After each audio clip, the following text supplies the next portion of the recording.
De la carta de Primera de Corintios. Bueno, nos queda este mensaje y Dios mediante de la próxima semana para estar finalizando.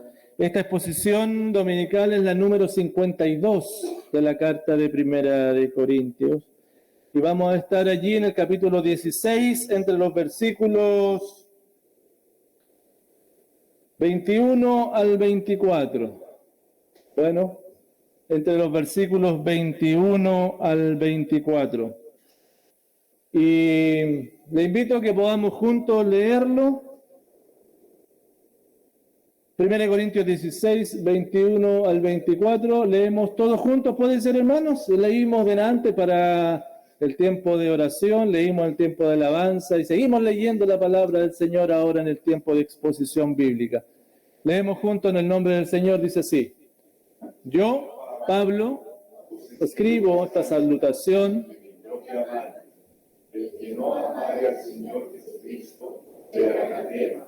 El Señor viene.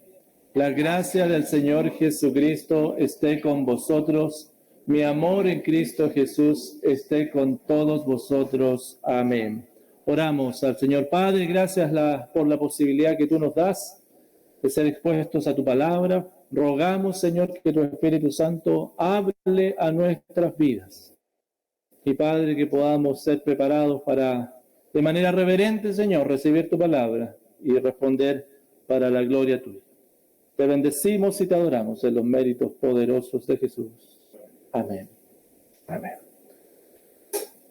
Bien, queridos hermanos, un gran resumen para una gran carta. Así se llama esta exposición, al menos el título que elegí para ello. Un gran resumen, no porque lo haya hecho yo, no porque un gran resumen, que el pastor hace buenos resúmenes, no. Porque en realidad lo que Pablo está haciendo es un gran resumen. Bueno, lo digo enseguida para que despejar todo tipo de dudas. Bien. Sin duda, hermanos, los seres humanos tenemos distintas capacidades, ¿o no? ¿Tú tienes capacidades? ¿Tienes habilidades?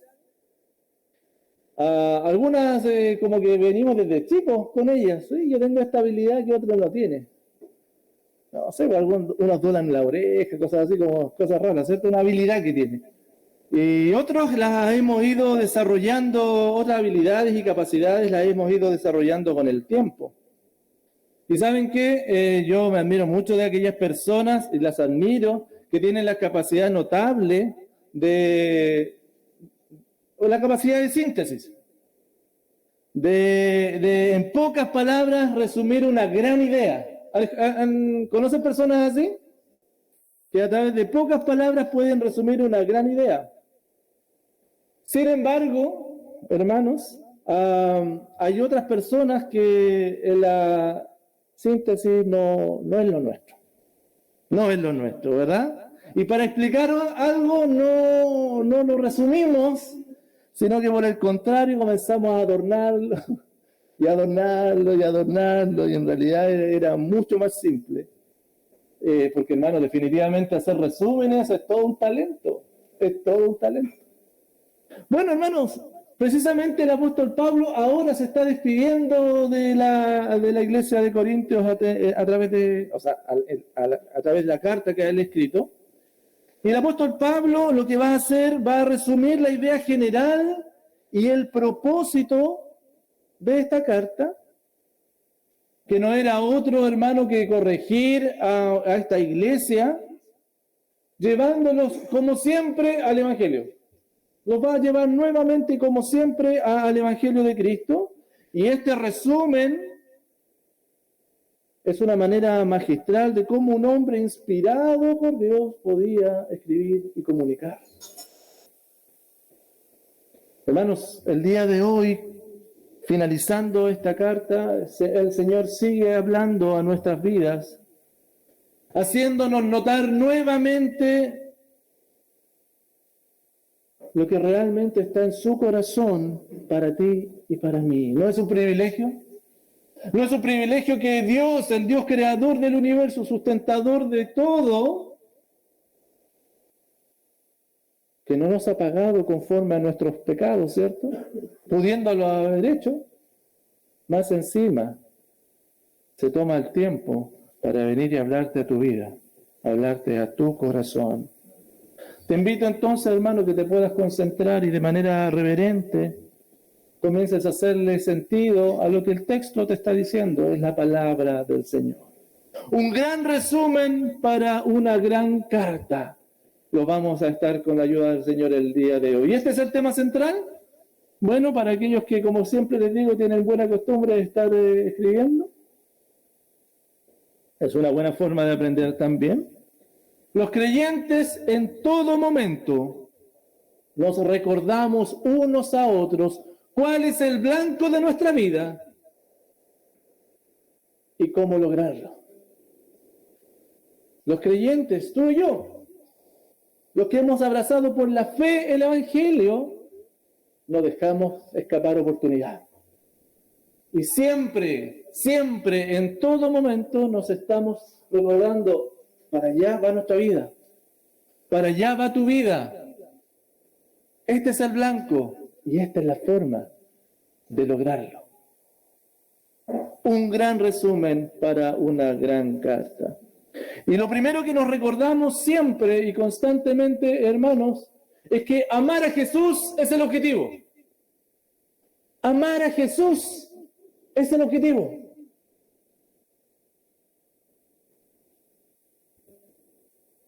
Como les decía, hermanos, delante, estas son las últimas palabras que el apóstol Pablo señala a la iglesia de Corintios en esta carta.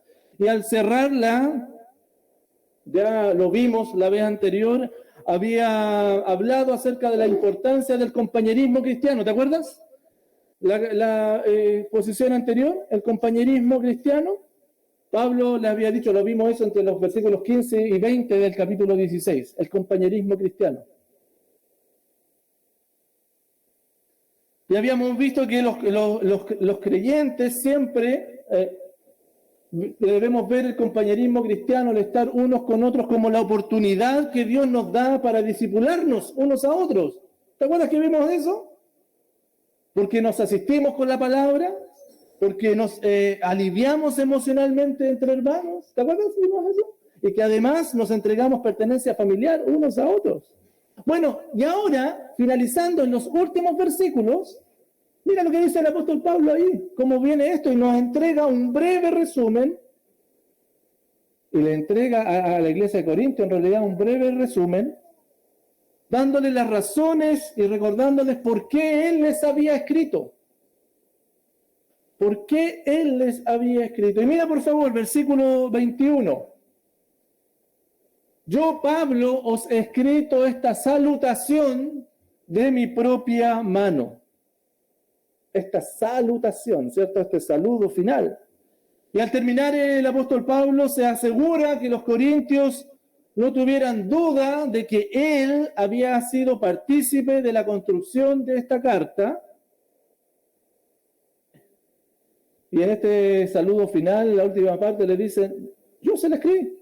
Yo escribí esto. Es muy probable, hermano, que de todos modos que la carta haya sido escrita por Sóstenes, que aparece en el capítulo 1, versículo 1, en términos de que él, Sóstenes, la escribió.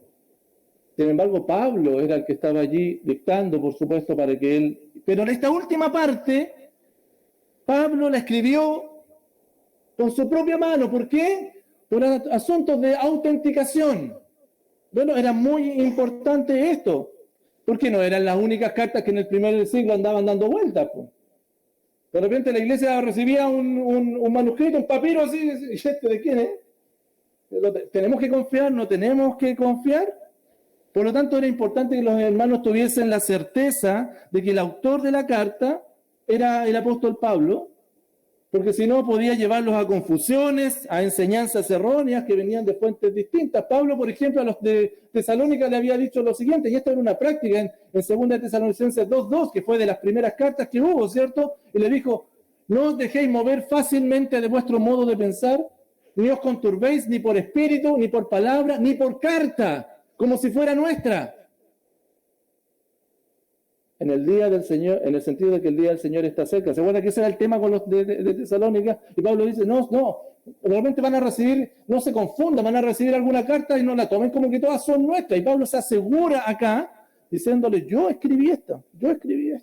Bueno, para que lo tengamos enseguida, y Pablo se acerca de esta forma. Ahora, en el versículo 22, por favor, mira lo que les dice.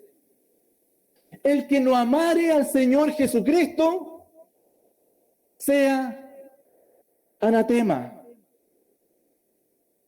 Y Pablo establece al cerrar esta carta uno de los o podríamos decir, uno de los fundamentos básicos de un creyente.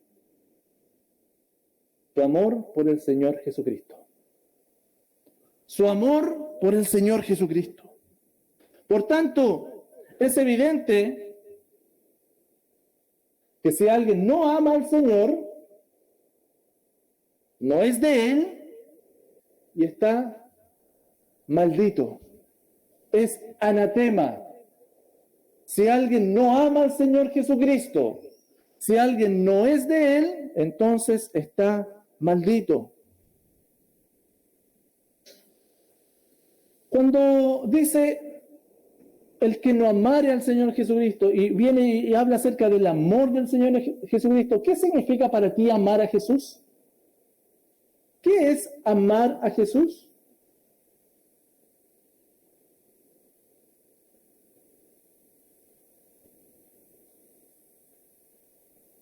Amar a Jesús, hermanos, está relacionado con las prácticas de sus mandamientos.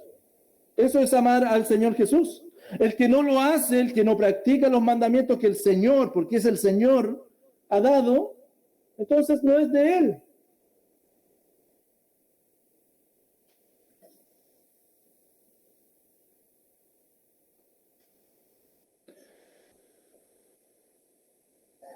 Ya le había escrito a los Gálatas, ¿te acuerdas acerca de esto?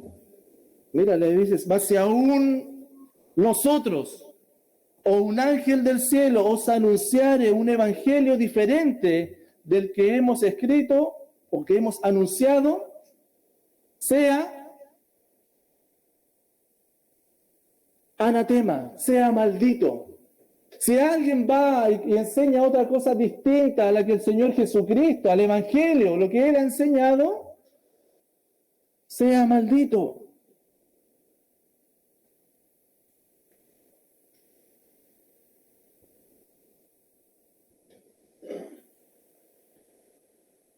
Y finaliza diciéndole, el Señor viene, el Señor viene.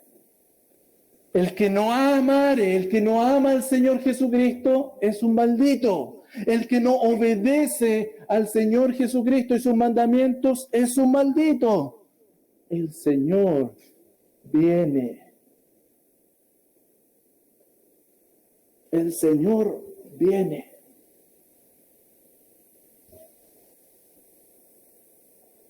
Y hermano, esta expresión, el Señor viene, es Maranata. ¿La han escuchado, no? En los escritos, las copias de los escritos originales, es Maranata. De hecho, así dice, Maranata. En nuestra traducción aparece el Señor viene. Y esta expresión, hermano, y relacionado con lo anterior, ¿y qué relación tiene con que el que no ame al Señor Jesucristo es anatema y que el Señor venga? Puede darse esa relación en que el que ama al Señor ama también su venida.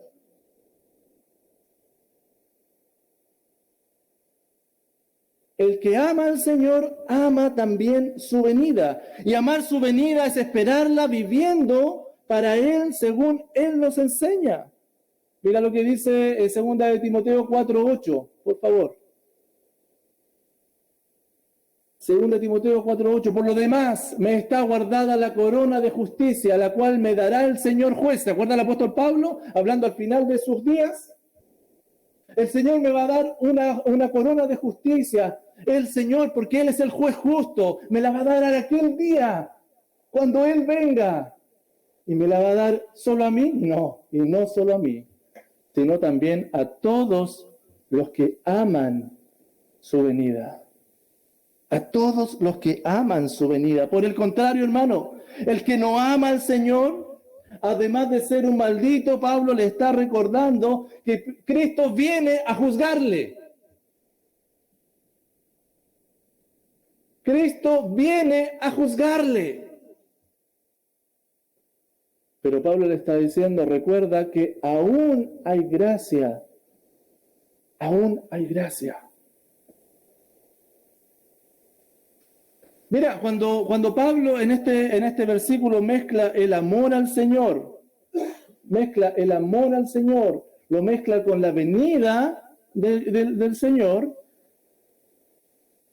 muy probablemente lo que estás haciendo es diciendo, oye, si tú no amas al Señor eres un maldito, el Señor viene, pero recuerda que todavía hay tiempo.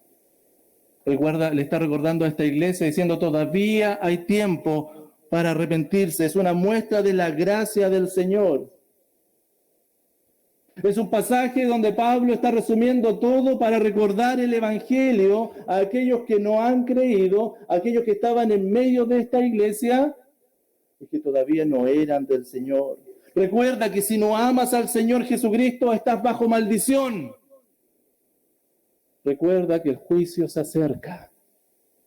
Eso pareciera que Pablo finalmente le está diciendo. Hermanos, los creyentes tenemos una relación de afecto con el Señor Jesucristo. Lo que vivimos a diario, cómo respondemos para nuestro Señor Jesucristo, es en respuesta al amor que tenemos a Él. Esa es la motivación principal, el amor, la búsqueda de su honra, la búsqueda de su gloria.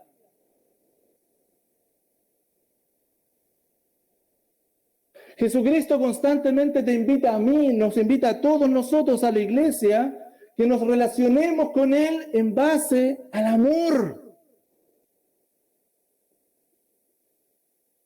Él amó la iglesia hasta el fin y la iglesia le ama según sus posibilidades.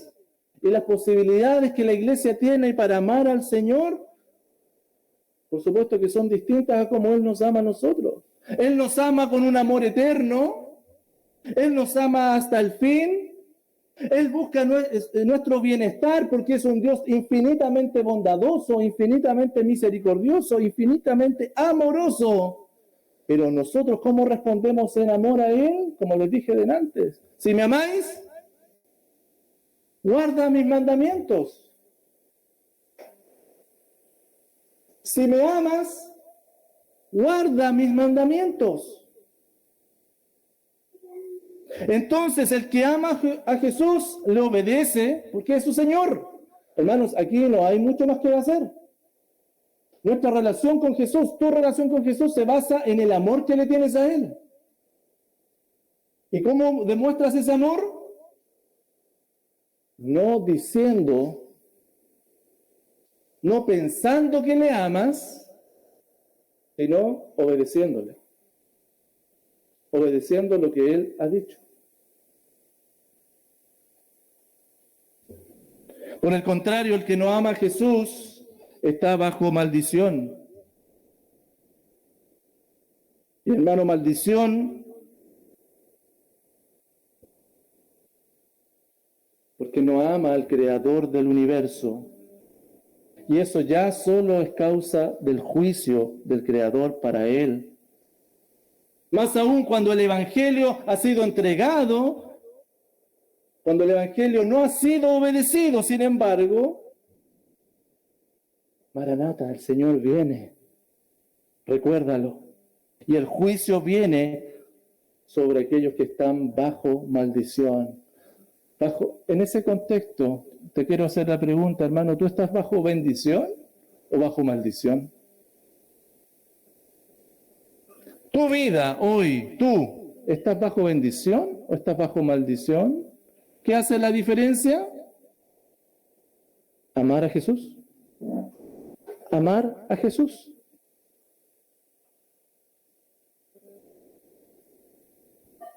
¿En qué grupo estás? ¿En los que obedecen a Jesús o en los que se rebelan a Jesús? ¿En los que aman a Jesús o en los que se aman a sí mismos?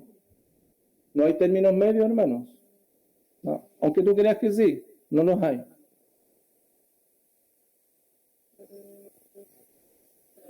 Es el autor y creador del universo, Jesucristo, el que demanda tu adoración. Si no es para Él tu obediencia, está siendo para alguien más. Eso te lo aseguro. Si tu obediencia no está siendo para Jesucristo, tu obediencia está siendo para alguien más. Quizás para ti mismo o para algún ídolo que has formado para ti. Pero a alguien estás obedeciendo. ¿Es Jesús tu Señor?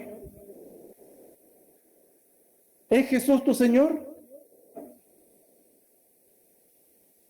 No olvidemos, hermanos. Jesús les dijo esto es lo fundamental. Amarás al Señor tu Dios con todo tu corazón y con toda tu alma y con toda tu mente. Con todo. Amarás al Señor.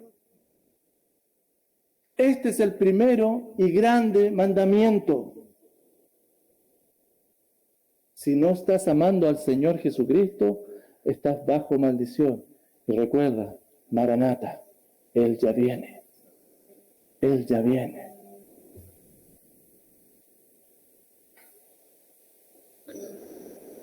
Te quiero llevar, por favor, vayan en sus Biblias a Juan capítulo 21.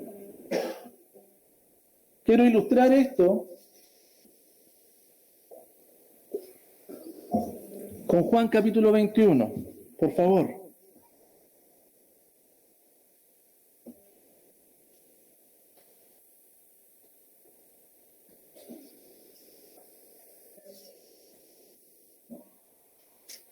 ¿Lo encontraron?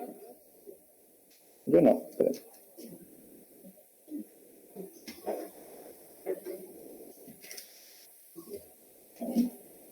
Por favor, nos detenemos aquí un poquito, pero mira qué importante acá. Porque mira, la relación entre tú y Jesucristo debe ser basada en el amor, no en otra cosa.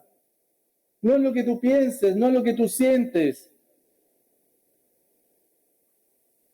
Si no estás bajo maldición. Juan capítulo 21 dice, después de esto Jesús se manifestó otra vez a sus discípulos junto al mar de Tiberias, ¿cierto? Había resucitado Jesús hace poco, ese es el contexto. Había resucitado. Bueno, no se le había presentado, se le había presentado a los discípulos, pero todavía estaban un poquito incrédulos.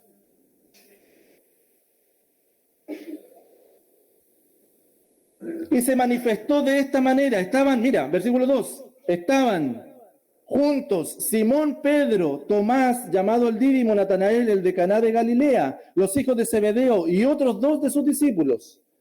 Estaban juntos. Estaban medio desesperanzados.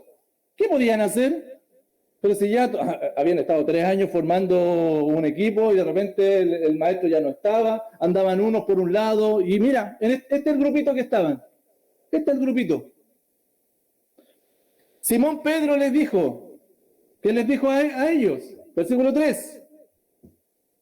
Voy a pescar.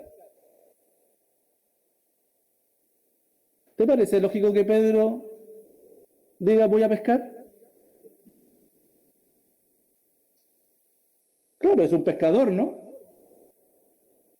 Pero no, el Señor Jesucristo lo había llamado a otra cosa. ¿A qué echó mano Pedro? Pareciera que está echando mano cuando las cosas no le estaban resultando. A volver a todo como era antes. A volver a su vida anterior.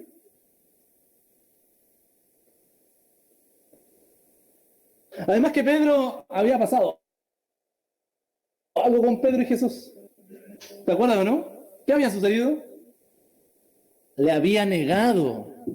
¿Cómo estaba el corazón de Pedro? ¿Cómo estaba el corazón de Pedro? Y no halló nada mejor que volver a su vida habitual, a como vivía él antes. Y los que estaban allí, ¿qué dijeron? Bueno, vamos nosotros también contigo. Ya, vamos todos juntos, pues ya que estamos, vamos a pescar. Pues. Estaban los hijos de Zebedeo también, porque también eran pescadores. Fueron y entraron en la barca. Y aquella noche, está peor. Imagínate, anda ahí triste, te vas a hacer lo que hacías antes, porque por último eso te da un poquito de esperanza y no pescáis nada. Imagínate el ánimo de ellos, cómo tiene que haber estado. Cuando ya iba amaneciendo, versículo 4, se presentó Jesús en la playa. Mas los discípulos no sabían que era Jesús. Y mira lo que Jesús les dijo. Hijitos, ¿tienen algo para comer? Y le respondieron,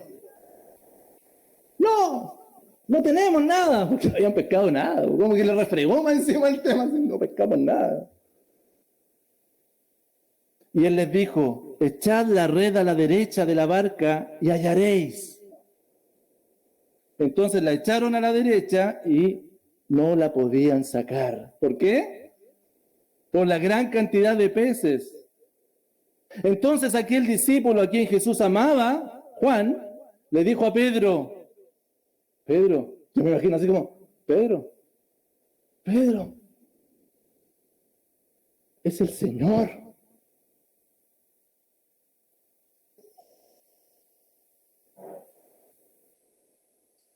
Y Simón Pedro, cuando oyó que era el Señor, mira lo que hizo Pedro. No lo puedo creer. Es el Señor. Se ciñó Pedro, dice, se ciñó la ropa, versículo 7, porque se había despojado de ella, y se echó al mar para ir allá donde estaba su Señor.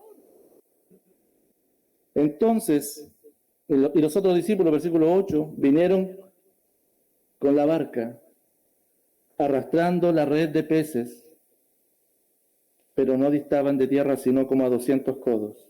Y al descender a tierra, me imagino que Pedro ya había llegado nadando, cuando los discípulos fueron en barco, y Pedro nadando, ¿cierto?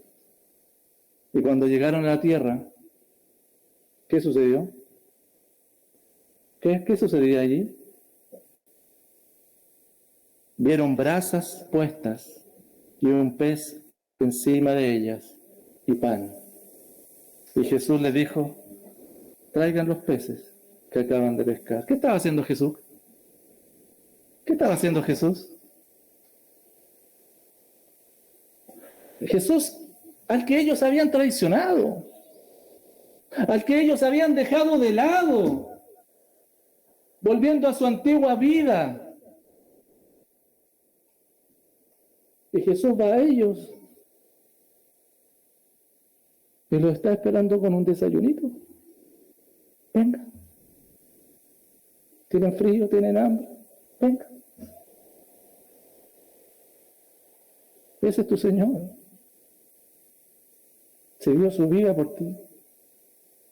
Él había dado su vida por ellos y no los iba a dejar. No los iba a juzgar.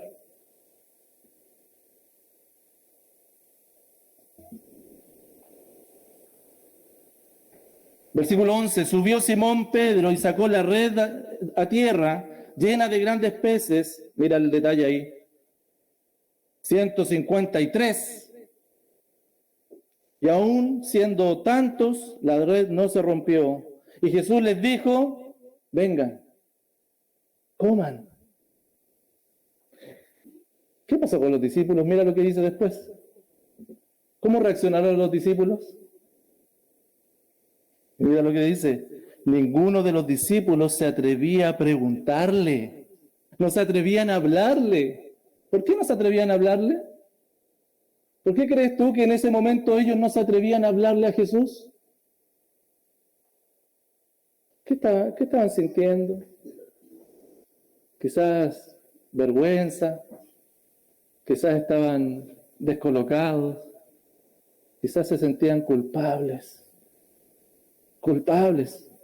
Habían negado al Maestro, lo habían abandonado.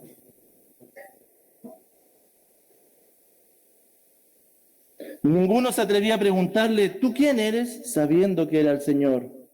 Vino pues Jesús, mira lo que hace el Señor, vino pues Jesús y tomó el pan y les dio. Él tomó el pan, él. y les dio a ellos, y también el pescado. Esta era la tercera vez que Jesús se les manifestaba a sus discípulos después de haber resucitado a los muertos. Bien, están en el desayuno, están comiendo el pescadito, están comiendo el pancito junto a su Señor, nadie quería decir nada. Versículo 15. Cuando hubieron comido, terminó el desayuno, Jesús se levantó y comenzó a caminar, me imagino, a donde estaba Pedro. Imagínate lo que significaba ese momento para Pedro. Yo me imagino que no lo quería ni mirar, Pedro. No sé si te has pasado eso, que estás así y se te acerca alguien y casi de reojo mirando lo que se te está acercando.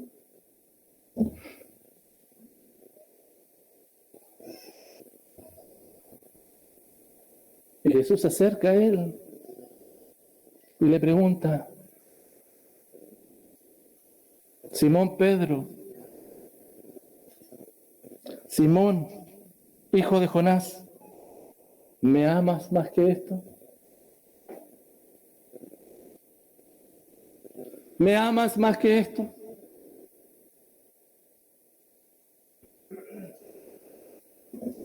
Yo siempre, bueno, en un comienzo pensaba que quería decirle más que esto que los otros discípulos que estaban ahí, pero en realidad no tenía mucha competencia con los otros, porque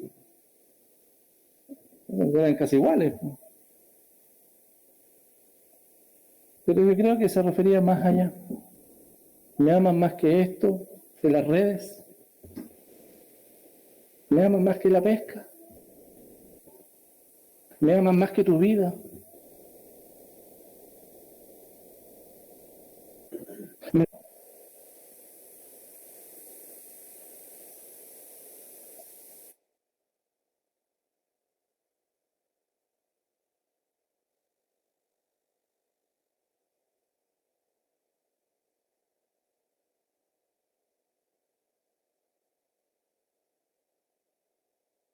Él le respondió, y Jesucristo le dijo: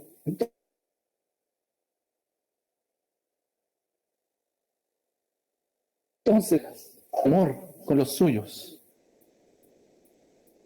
Si te das cuenta cuánto amó a los suyos, que mira en la práctica cómo Él se acerca a ellos, cómo Él los atiende. Si me amas, pero si tú me amas, Pedro, obedéceme lo que te digo. Obedéceme. Obedéceme.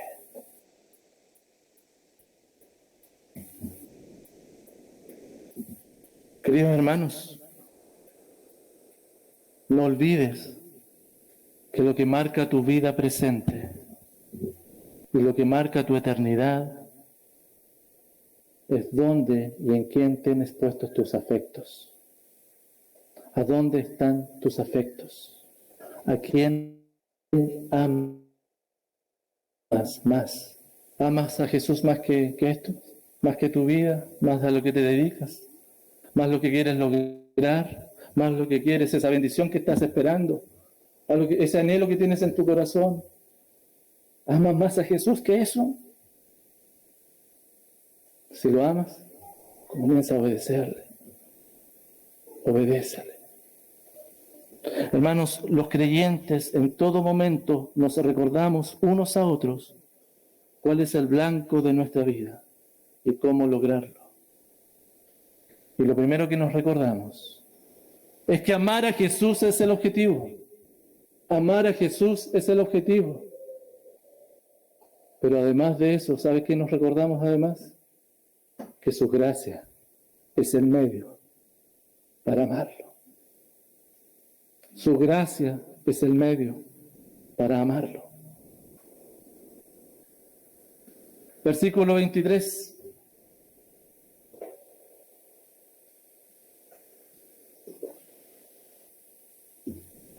La gracia del Señor Jesucristo esté con vosotros. Por supuesto que todo lo anterior, el amar al Señor, el poder obedecerle, no nos deja solamente en nuestras manos. Gracias al Señor por eso, ¿no? Que el objetivo de vida, que es amar a Jesús, no lo deja solo en tus manos, sino que la gracia del Señor es la que tiene el lugar para poder llevarlo a cabo. Y hermano, no hay deseo más grande que tú le puedas dar, como Pablo se los daba a sus hermanos, y que es desearle que la gracia del Señor esté con ellos. Porque unos a otros necesitamos recordarnos la gracia del Señor. Y Pablo se la recordaba a esta iglesia rebelde, a esta iglesia que en realidad no lo tomaba en cuenta, que se habían desviado de la enseñanza apostólica, una iglesia que hacía lo que quería, que se había desviado de amar a Jesús. Y Pablo les dice, la gracia del Señor esté con ustedes. Porque más allá de las demandas del Señor y de lo desafiante que es adorar a este Dios vivo, a este Dios santo, estos creyentes de Corintio, insisto, no debían olvidar la certeza que en Cristo tenían, y dentro de ellas es que la poderosa y suficiente gracia del Señor estaba con ellos. Y Pablo sigue deseándoles y recordándoles aquella gracia. En el capítulo 1, versículo 3, esta carta comienza Pablo deseándole la gracia del Señor. Al principio, lo primero que les dice, la gracia del Señor. Y termina recordándole la gracia para que ésta esté con ustedes. Hermanos, la gracia es el comienzo y es el final del Evangelio. La gracia del Señor Jesucristo es el comienzo y es el final. Y esta palabrita gracia expresa completamente lo que Dios ha hecho y hará por los suyos en Cristo Jesús. Hermanos, nada ha sido merecido, todo ha sido gratuitamente dado. Es su gracia para amarle.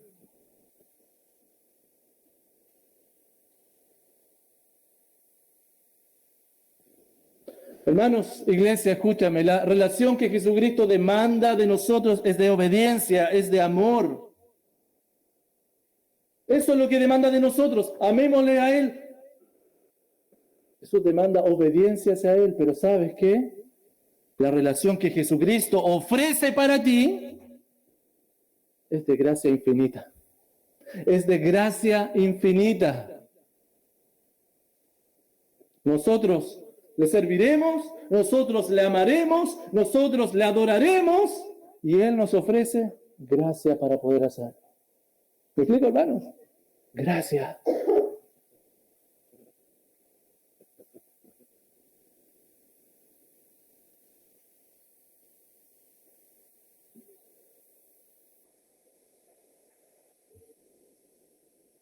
Cuando hablamos de gracia, hermano, este es un término bien amplio y es muy rico, por eso es necesario que lo tengamos claro y aprovechemos de qué se trata. Bueno, la palabra gracia como término aparece más de 150 veces en el Nuevo Testamento, por lo tanto pongamos la atención, es algo es importante. Proviene del griego charis o charis, ¿verdad? Del carisma, ahí viene eso. Y la gracia, hermano, describe el favor inmerecido de Dios para la humanidad.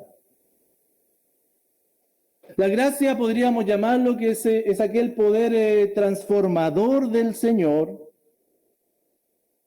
que actúa en la vida de los creyentes. El poder transformador del Señor, totalmente gratuito y dado por su voluntad en favor de los creyentes. La gracia del Señor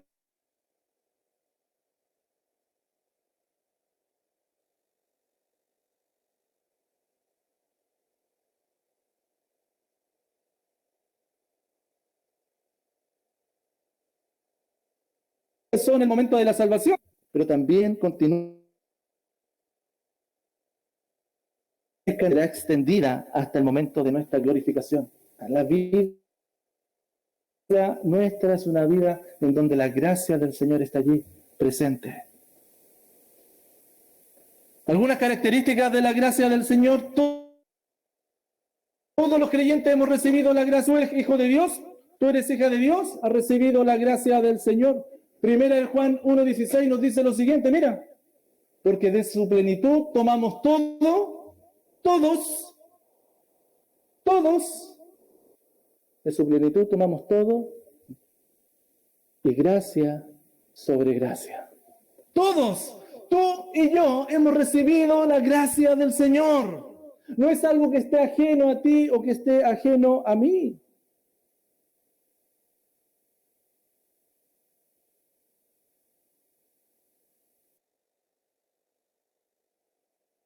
Hechos 4, gracia era sobre todos ellos.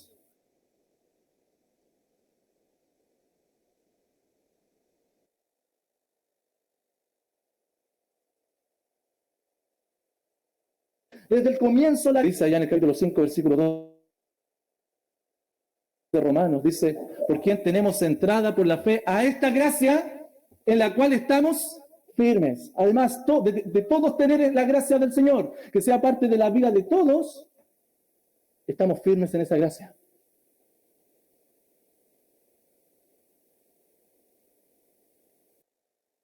Porque es de Él, proviene de Él. Estamos firmes, tú y yo estamos firmes en esta gracia.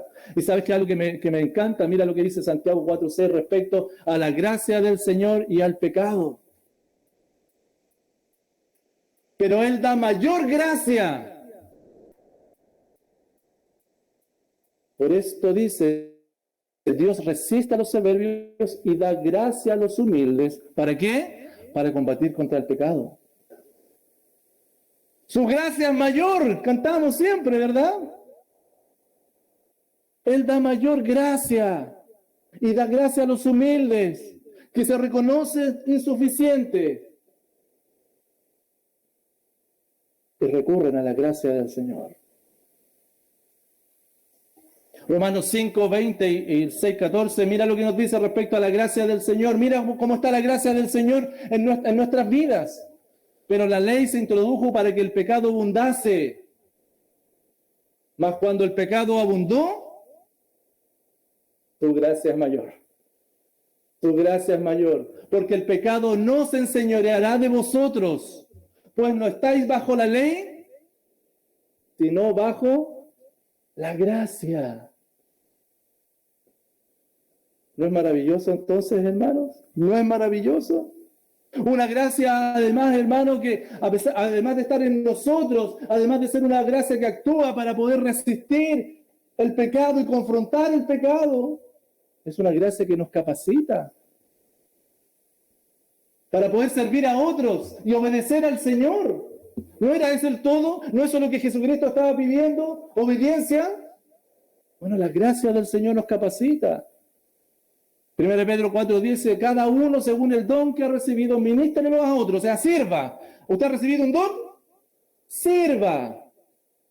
Como buenos administradores de la multiforme gracia de Dios. La gracia de Dios ha venido a nuestra vida para que podamos obedecer al Señor y servir a otros. Pablo le decía a la iglesia de Corinto, que esta gracia Dios la da abundantemente. La gracia de Dios viene a la vida abundantemente en términos del servirse y básicamente en esto, en el dar. Pero mira cómo el Señor embarga con su gracia el corazón para poder servir a otros. Y poderoso es Dios para hacer que abunde en vosotros toda gracia. Para que abunde. A fin de que teniendo siempre todas las cosas, todos los suficientes, abundéis, desplegada, suficiente para tu vida y para mi vida. Por tanto, hermanos, ¿entiendes por qué el apóstol Pablo deseaba tan fervientemente que esta gracia, y le deseaba esta gracia del Señor a los hermanos? ¿Entiendes por qué él venía y al despedirse le decía que la gracia del Señor esté con ustedes? Porque la gracia es fundamental, es la única forma de mantener una adoración constante y eficaz que refleje a Cristo, amando a Dios, amando al prójimo, para llevar una vida transformada que glorifique al Señor, alejándonos de nuestras propias miserias. La única forma es a través de aquella gracia abundante que Dios nos da en nuestras vidas. Pablo lo decía de la siguiente forma, allá en 1 Corintios 15:10. Pero por la gracia de Dios,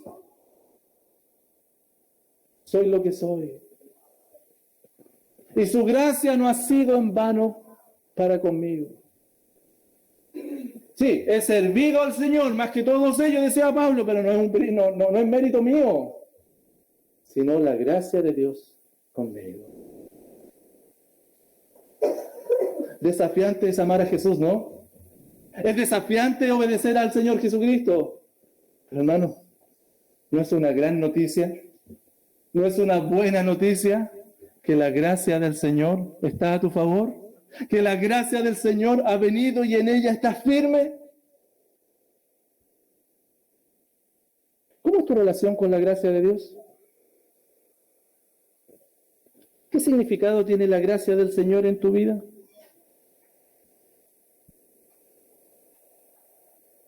¿Sigue siendo relevante la gracia del Señor en tu día a día?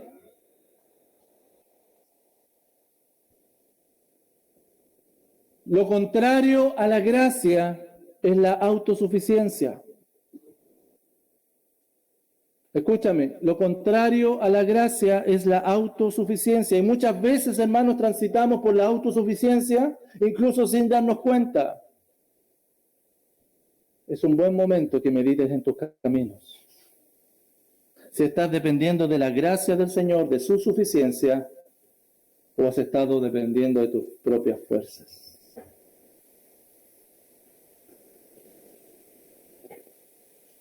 Yo pensaba en esto.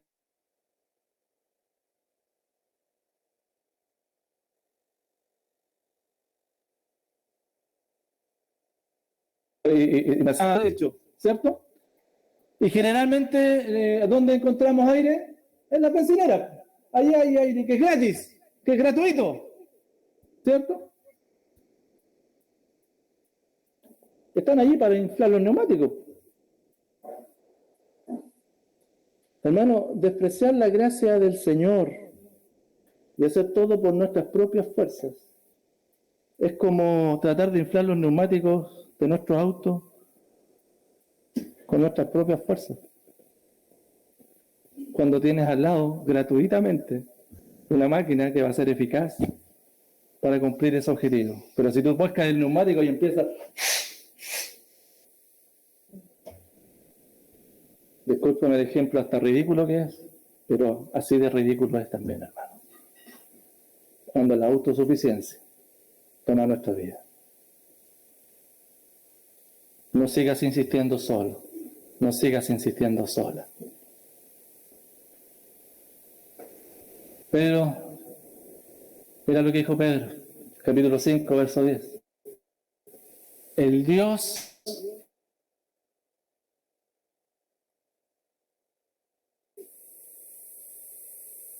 de toda casa en Él te va a perfeccionar, Él te va a afirmar, Él te va a fortalecer y Él te va a establecer. Porque la gloria es de Él. No por nada Apocalipsis, mira cómo termina el último versículo de la Biblia. La gracia de nuestro Señor Jesucristo sea con todos vosotros. ¿Se entiende el punto, hermanos, no? Hermanos, el creyente en todo momento, los creyentes en todo momento nos recordamos unos a otros cuál es el blanco de nuestra vida y cómo lograrlo. Hermano, amar a Jesús es el objetivo. Su gracia es el medio.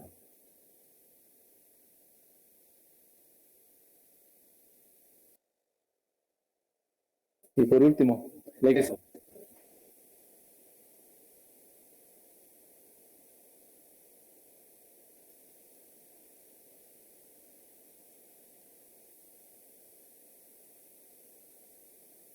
Jesús esté con todos vosotros. Amén. Sumado a la gracia del Señor, Pablo les recuerda que ellos cuentan con el amor de Él. Qué lindo, ¿no? Les dice, mira, tienen la gracia del Señor, pero concretamente esta gracia es a través del amor que les tengo. Y esto debía ser relevante para los hermanos de Corinto, exhortando, para estar prevenida, ¿verdad? Como él les...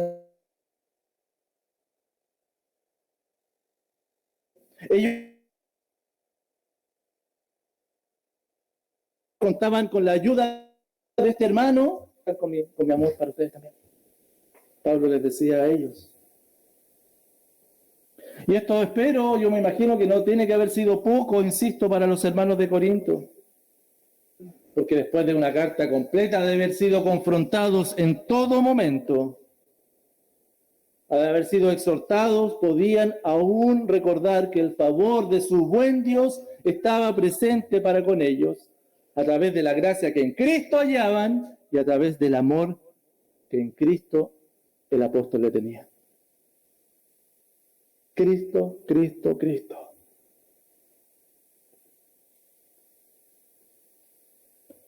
Siempre, hermanos, escúchame, la iglesia que somos nosotros, tú y yo nos encontramos con la tensión de lo que debe ser y con lo que aún nos queda por ser. ¿Cierto? Siempre estamos allí. Pero también los corintios, y Pablo venía y les recordaba, ellos podían volver su adoración a Cristo, amándole, obedeciéndole. Y para lograrlo, la iglesia contaba con la infinita gracia del Señor y con el amor de los hermanos. Hermanos, la iglesia tiene la confianza de que la gracia del Señor se manifiesta de manera concreta a través del amor y del servicio amoroso de los hermanos. Esto no es algo místico. No, es a través del servicio, del amor de los hermanos, que nos damos unos a otros con el fin de animarnos, de consolarnos, de corregirnos, y viene la gracia del Señor, que utiliza a personas como nosotros, pecadores, para santificarnos. Qué maravilla, ¿no?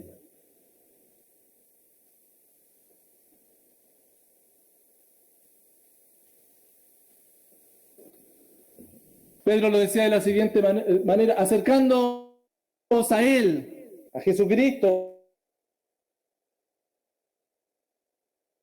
piedra viva, desechada ciertamente por los hombres, más para Dios escogida, acercándose a Él, vosotros como piedras vivas, edifíquense como casa espiritual, ustedes como familia, como iglesia, edifíquense como sacerdocio santo a través de la función, la misión que el Señor les ha dado, recordándose el Evangelio, y de esa forma van a ofrecer sacrificios espirituales, van a poder adorar a Dios por medio de Jesucristo.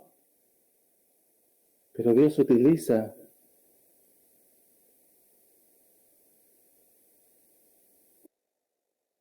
a la iglesia para mostrar que el Señor ha provisto para los suyos. Escúchame, ¿recibes el apoyo de tus hermanos para crecer en la gracia?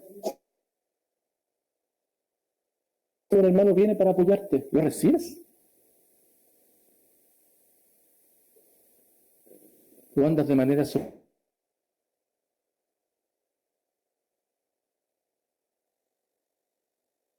buscando cómo agradar a Dios? ¿Andas solito buscando cómo agradar a Dios?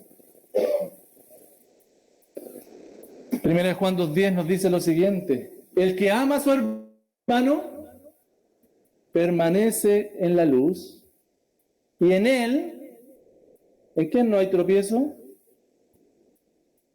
En el que recibe ese amor. No el que ama, sino el que recibe el amor. ¿Por qué? Porque va a ser conducido a Jesucristo.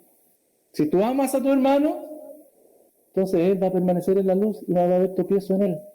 Es el hermano que estás amando, que estás sirviendo.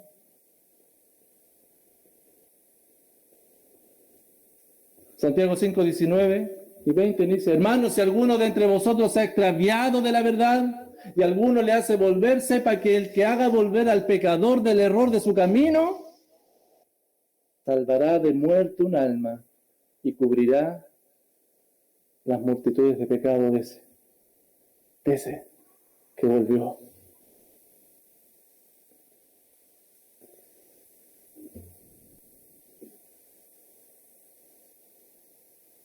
Concluyo, hermanos.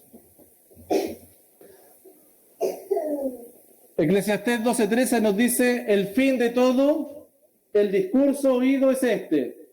¿Cuál es el fin de todo? ¿Cuál es el fin de la vida? Ya lo decía el predicador, ya lo decía Salomón, ¿cierto? ¿Cuál es el fin de la vida? Teme a Dios y guarda sus mandamientos. ¿No es lo mismo que dice toda la Escritura? Ama al Señor, obedécele. Porque esto es el todo del hombre. Es lo mismo que Pablo le estaba diciendo a los corintios. Lo mismo. El todo del hombre tiene relación con cuánto ama a su Señor, y para amarle debe obedecerle, porque Él es el Señor y porque el juicio está cerca. Entonces, y de todos modos,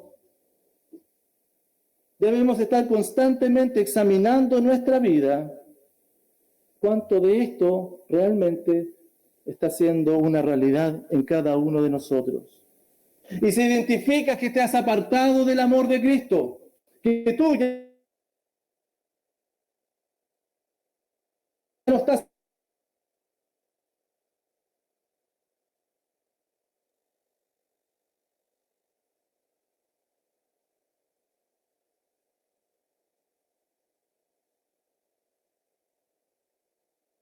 bien a tu vida.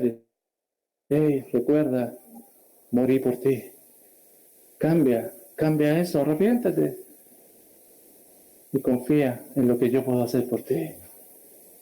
En lo que yo puedo hacer por ti. No hay otro medio, no hay otra forma que no sea Él obrando en nuestra vida de una manera especial, de una manera constante. Permíteselo entonces, hermano, permíteselo. Permite que su gracia te amolde y te siga fortaleciendo para que vivas para tu Señor. ¿No ves la gracia del Señor viniendo a tu vida hoy? En Apocalipsis 3:20, el Señor Jesucristo: he aquí, estoy a la puerta.